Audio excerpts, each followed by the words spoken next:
চল।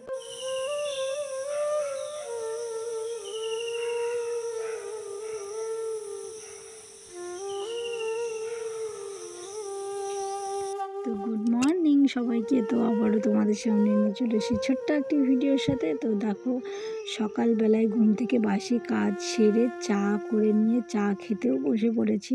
আর এদিকে দেখো আমার মেয়ে বসেছে পড়তে, আর এদিকে মেয়ের ভাত বসিয়ে দিয়েছি, আলু সিদ্ধ, ডাল সিদ্ধ আর হচ্ছে ডিম সিদ্ধ। তো মেয়ের ভাত হয়ে গিয়েছে কারণ ও আজকে স্কুলে যাবে খেয়ে।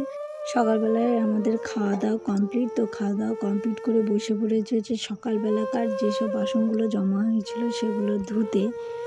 তো এদিকে মেয়ের সাথে কথা বলছি কারণ স্কুলে যাবে, ওই জন্য গল্প করছি মেয়ের সাথে আর বাসন মাজছি। তো আমরা এখন হচ্ছে রেডি হয়ে গিয়েছি, এখন বাজে 11:15 মতো। তো আমি যাচ্ছি মেয়েকে স্কুলে দিতে। আমি রেডি হতে হতে ও দেখছিল টিভি। তো টিভি খুব ঘুম পেয়েছে, বলছে কি আমি স্কুলে এখন যাব না, আমি স্কুলে কালকে যাব। তাই তো চলো, বাইরে আবার প্রচন্ড মেঘ করেছে, দেখি কি হয়। চলো।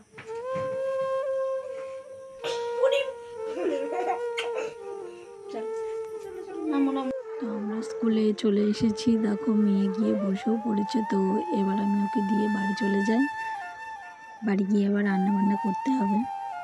মেয়েকে বাড়ি দিয়ে চলে এসেছি, দিয়ে দেখো সবজি টবজি সব কেটে রেডি করে রেখেই দিয়ে গিয়েছিলাম। এটা হচ্ছে ওলের ডাঁটা, তো একটু সিদ্ধ করতে বসিয়ে দিয়েছি। তো চলো ঝটাপট রান্না বান্নাটা করে নিই, তারপরে আবার মেয়েকে যেতে হবে আনতে। তো চলো।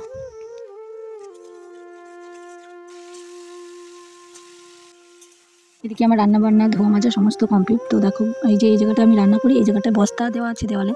তো বস্তাতে না প্রচণ্ড কালি হয়েছে। তো অনেকদিন ধরেই ভাবছি যে পরিষ্কার করবো করা আর হয়ে উঠছে না।